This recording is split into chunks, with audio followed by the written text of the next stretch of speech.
Joe Rogan sat down with Caleb Hammer. Yeah, the guy who roasts people's finances for a living. The one who can look at someone 40 grand deep in credit card debt and still ordering DoorDash and somehow keep a straight face. And this time, they didn't hold back. Student loans, Social Security, retirement, the three things standing between you and ever actually clocking out for good. And by the end of this conversation, you're going to hear something that sounds straight up illegal. The government reaching into a 70-year-old's retirement check and taking a cut. It's real, it's happening, and there's a date on the calendar when it switches back on. So stick around, because the last part of this might change how you look at every paycheck you've ever earned. Let's get into it. Numbers are, but they were talking about the average actual debt that you owed, but what you wind up paying, what you actually wind up paying over the 20 years that it takes you to pay it off. Yeah. It's fucking crazy. Yeah. It's substantially higher than the initial loan. Part of it is laziness, too. People get on like that 20-year payment plan or 40-year payment plan because they want to spend a little bit, just a little bit less right now. Because, it makes sense. You get out of college, you want to get an apartment, you want to live it up, you want to go on nice dates and trips, all that good stuff. So you do the little minimum monthly payment. But, think about it. I assume you have a mortgage, right? Do you have a mortgage? Yeah. Okay.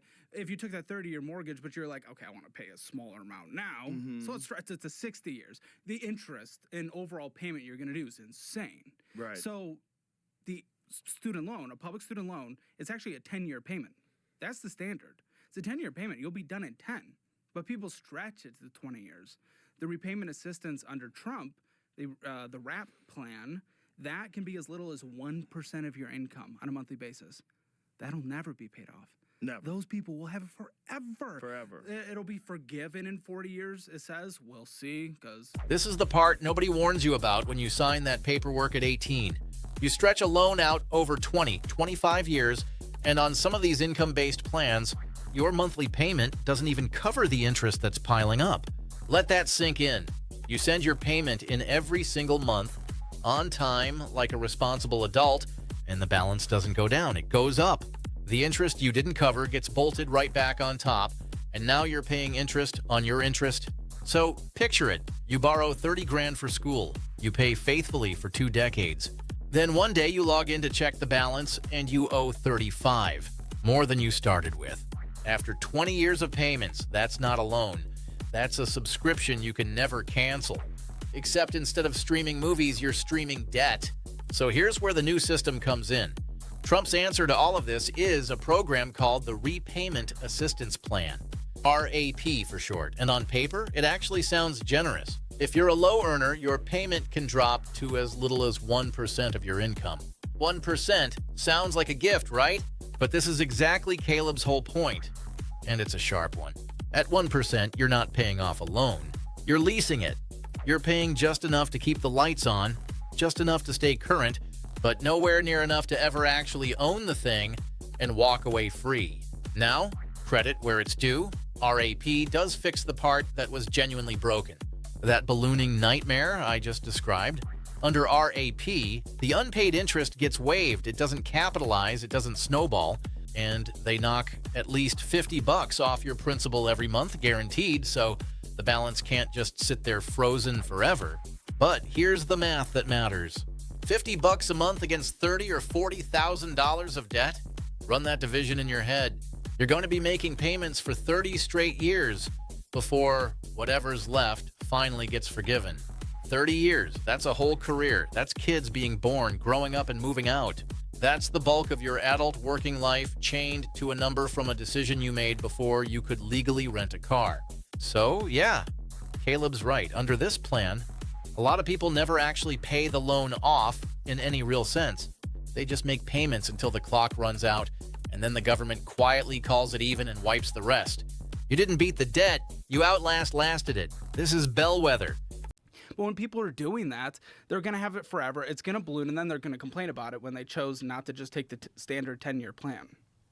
I saw an article about people with Social Security. So they're retired, and their Social Security money is getting docked. Mm-hmm. It's getting docked because they're taking money out of that to pay for your student loans. Yeah. I mean, that obviously didn't work out for you because you're literally in debt from that student loan while you're retired from life, Yeah. which is fucking wild. It is, but I'll be candid. I'm starting to not have sympathy for the boomers. I'm really not. Really? Best job market ever, best stock market in the history of the world. Every single boomer, Gen X, whatever, that's been on my show, they lived it up and spent all their money to live the lifestyle they wanted, and they didn't even set 10% aside a month. 10% aside. They had the best housing market, college, jobs. They were set up for everything. If they just put 5 to 10% a month aside in the stock market that they had,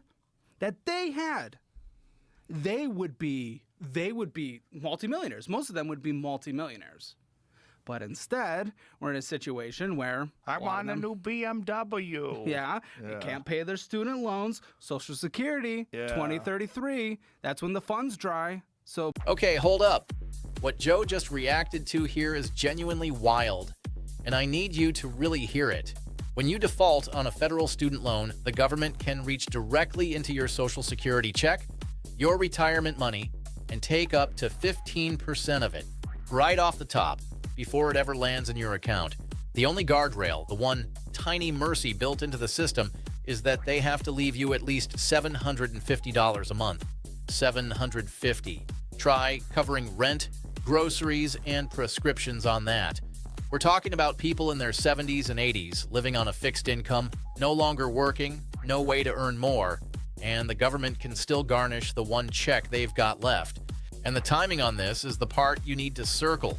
The Trump administration actually paused these garnishments back in the summer of 2025 and called it temporary.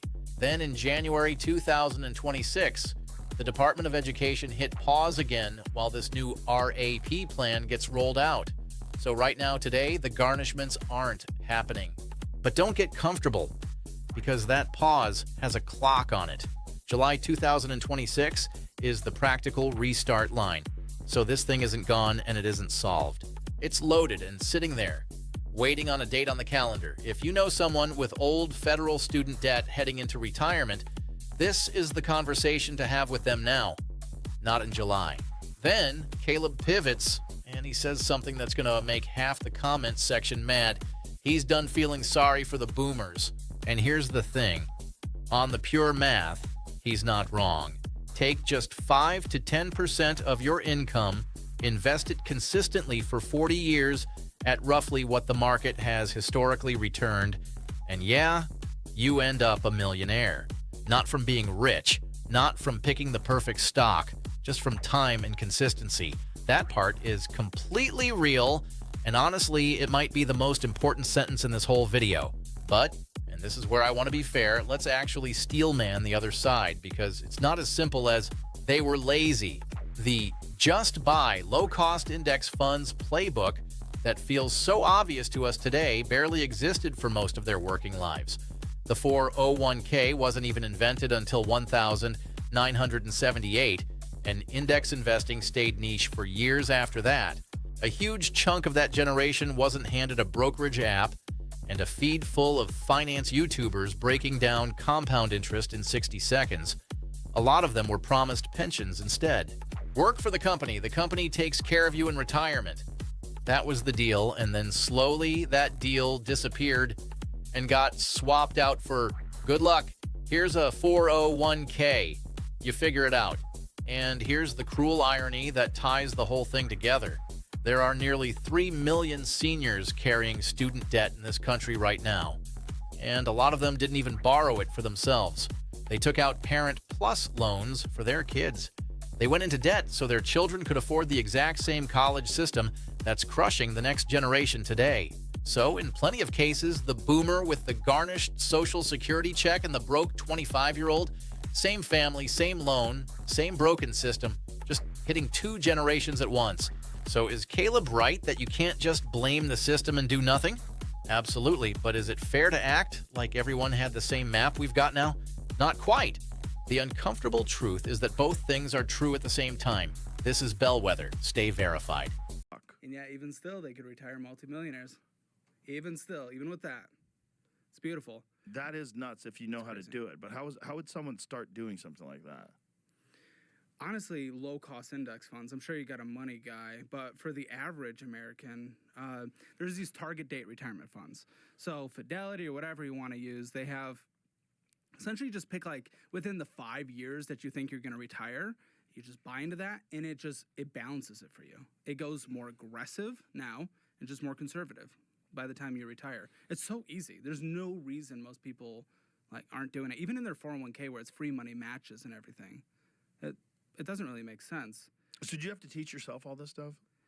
I mean, I'll be honest, pretty much any personal finance book, or just like not even a class, just watch like a couple YouTubers, the dry YouTubers that maybe no one's watching. And I mean, you'll get it like this. It's super simple, that kind of stuff. It gets a little harder if you're thinking like, what kind of perfect insurances do I need? You know, if you're trying to individually stock trade.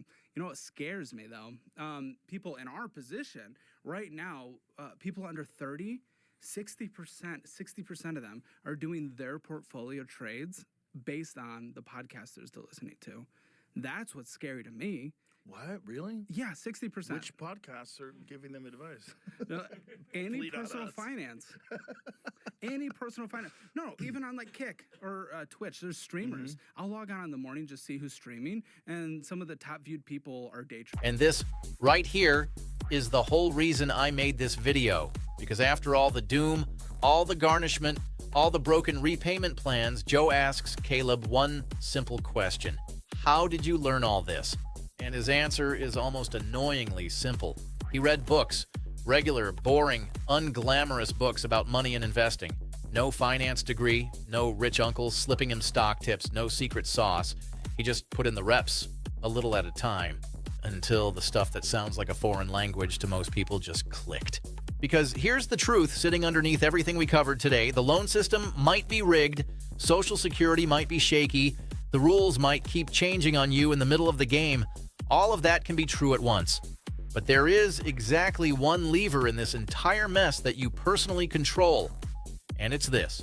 Put your money into the market consistently and let time do the heavy lifting for you. Let me make that real for a second. 10% of every paycheck starting now invested and then left alone. Not timed perfectly, not yanked out every time the news gets scary. Just in and left.